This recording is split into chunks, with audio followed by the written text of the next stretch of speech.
Radio Rahim with Ezra Taylor. You might have stolen the show before the show even got started. This is why people got to turn up before the broadcast and come in person. Talk to me about the progression of this fight, because even as well as you were doing, I didn't think you were getting that stoppage. To be honest, my opponent was tough, man. I was tough. Seen the opportunity, I just went for it, man.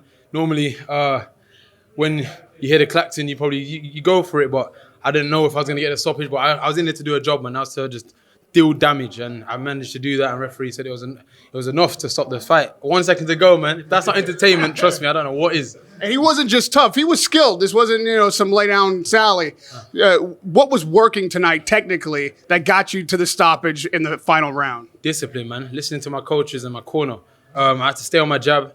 Had to stay moving, coming off the line. Sometimes I like to get drawn into a fight, and it's all about experience and sticking to your game plan, no matter what. No matter if what you're trying to do is working, you need to stick to the game plan. That's exactly what I did. Listen to my coaches, Ray, Jay, Angel, and got the job done, man. I stayed on what I needed to do. Feel like I showed class, quality, and room for improvement, and that's what I like. As fights go on, I'm gonna make mistakes, but I want to be able to rectify them. So if I got him out in the second round, I wouldn't have learned anything. I learned a lot, man. I did 8 rounds. I stopped him, of course I did, but I did 8 rounds, and that was tough, man.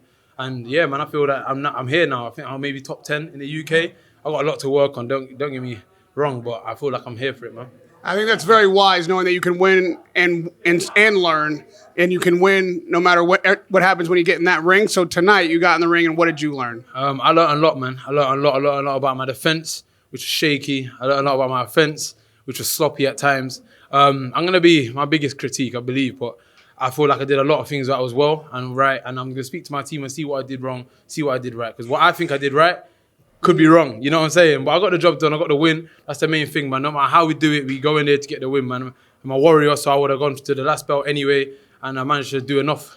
Well, one thing that makes you class, you were going downstairs and upstairs. A lot of times when you see a guy going and you start headhunting, this was a very wise move to downstairs, upstairs, downstairs. Did you feel him starting to wilt from the punches? Did you know you were breaking him down? Yeah, 100%, man. When I was throwing them body shots, obviously I could hear what he was making after I was throwing them body shots. You know, he didn't like them.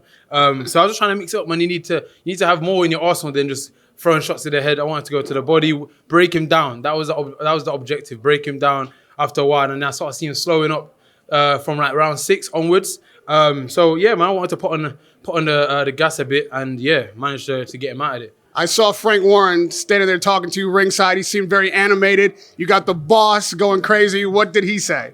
He was giving me corner tips, man. I feel like I need to hire him as my coach. He was saying the same thing as you. You were saying go down, go to the head, let your hands go, and look what happens when I put my shots together, Sometimes I probably was a bit too hesitant to let my shots go and put them together because he was a tough opponent, man. I didn't want to do anything that would jeopardize what I'm trying to do. And like I said, I was breaking him down. When I seen the opportunity, I let my hands go, and then voila. Well, I got to tell you, I just walked by him in the locker room. He looks battered, and you look like you just had a sparring session. So if this is a bad defense, I don't want to see a good one. Well done tonight. I think you might have fight of the night. We'll see. Radio Rahim with Ezra Taylor.